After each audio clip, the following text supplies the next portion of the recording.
Some trending tech news here at the top of the show. We're going to be talking about TikTok, making news for a few different reasons, but we'll start off with what was trending here this morning, and it has to do with the United States potentially banning TikTok. Now, TikTok, in case you're not on it, is huge. There are hundreds of millions of users of this app, and it has come under scrutiny multiple times over the fact that, not the fact, excuse me for saying it that way, over the allegations that the Chinese government is utilizing TikTok information to both spy on what people are posting, but also share that information through their different means. And this is followed up here right now by the Secretary of State, Mike Pompeo, for the United States, making a statement on Fox News saying that the U.S. is very seriously considering banning the application from the United States. And this is one of a number of different Chinese-based apps that they're looking at.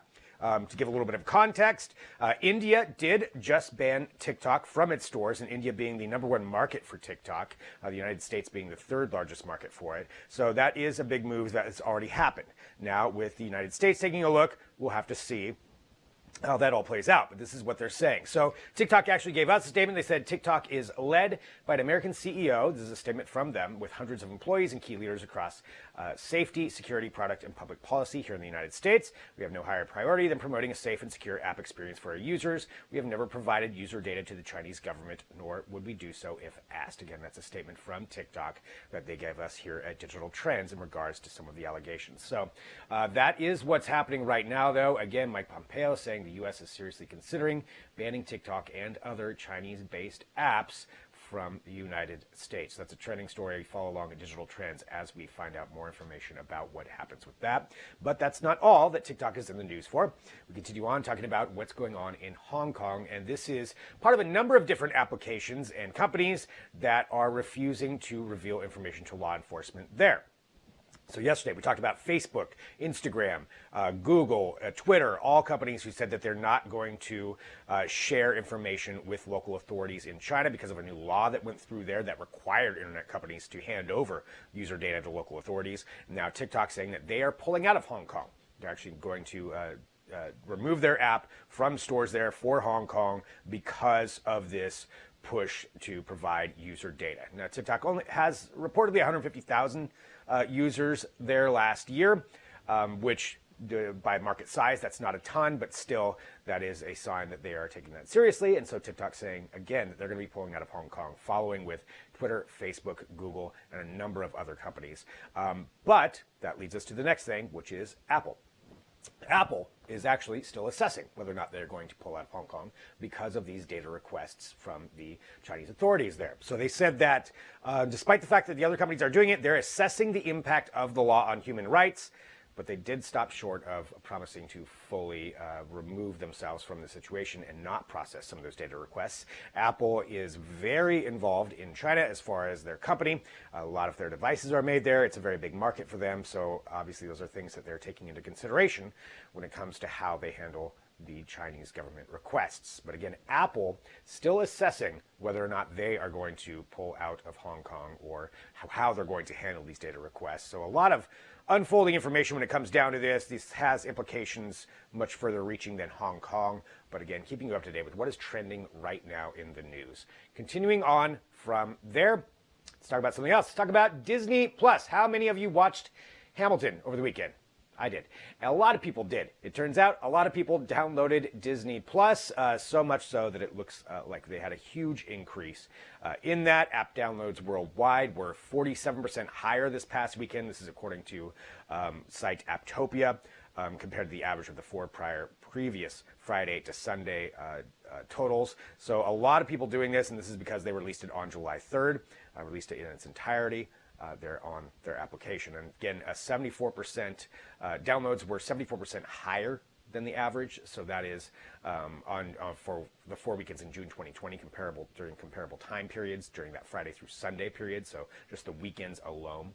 But a lot of information coming out about this, about how Disney Plus is having some pretty tremendous growth because of that. Now, continuing on that, something else that Disney also announced is a partnership with Colin Kaepernick. Now, this goes across all of their platforms. That includes ESPN, that includes Hulu, that includes the Disney Channel, and potentially Disney Plus as well. But going into this partnership with Colin Kaepernick to produce original content. They said it's scripted and unscripted stories that explore race, social injustice, and the quest for equity. So again, it's going to be across all of the different platforms. There is one that's already coming out from ESPN, with Jameel Hill, that is going to kind of follow Kaepernick's life for the last 5 years. And he's got some other deals going on with outside of Disney with Netflix as well. But this is the partnership there. So you're going to see a lot of stuff coming out. They said it even includes Pixar and The Undefeated as well.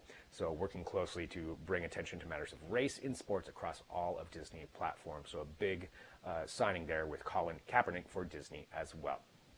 Continuing on with our trending news topics, making sure that you are up to date in what is going on in the world of technology. Let's talk about internet access. We all know that that is very important for a myriad of reasons, but very important right now because of the pandemic. People need access to know what's going on, and there is a new way that's being showcased in Kenya. I guess I should say new because this is the first large-scale commercial endeavor. They've done some other things with it before, but let's explain what it is. So it's Loon Internet Balloons. So Loon is a company, it's a subsidiary of Google, and their idea is to send up balloons to help relay internet signals to the Earth. They send these balloons up to the stratosphere, about 60,000 to 75,000 miles above the Earth, so they're very high up there. They send up a whole swath of them, and then as they move around with the wind currents, they create basically this net for the internet. And with this, they've got 35 balloons that have gone up in rural Kenya right now, and that is bringing all kinds of internet to these places that did not have it before, and especially in the era of the pandemic. They're saying this is important because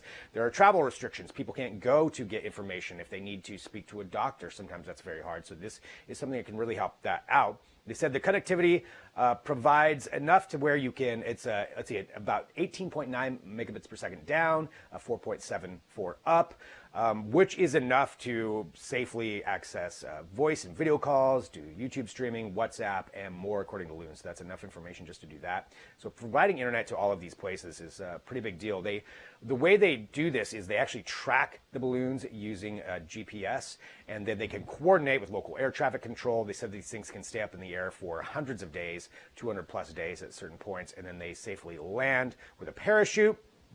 So they got it to unpopulated areas, then they can pick it up.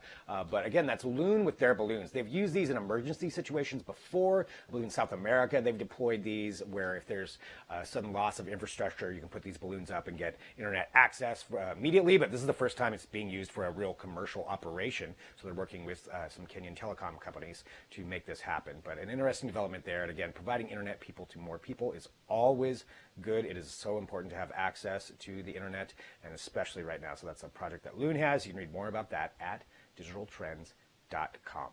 And speaking of the pandemic, it is still very important to social distance and wash your hands and follow guidelines. And South Korea right now have their government put up a special display for their citizens to help remind them of that, but also to help thank their healthcare workers. So this was not something they announced ahead of time. So a lot of people have only seen this online, even in Korea, because they didn't want crowds to gather. But they launched 300 drones for a 10-minute show over the Han River in Seoul. And so what it did is it showcased right there, those are all drones. It's a pretty incredible display showcasing two people with masks, social distancing. They also end up showing some hands, which then are shown washing their hands, essentially, as you can see right here. Again, 10 minutes of this drone display that they put up. This was brought by the Ministry of Land, Infrastructure, and Transport in South Korea. A pretty incredible display that they put up there and then shared online, which is where we have this footage as well. But that's what South Korea did to honor their healthcare workers and remind people to maintain some of those distances and washing your hands and safety procedures that are in place to help prevent the spread of the pandemic. But pretty cool. You can read more about that at digitaltrends.com.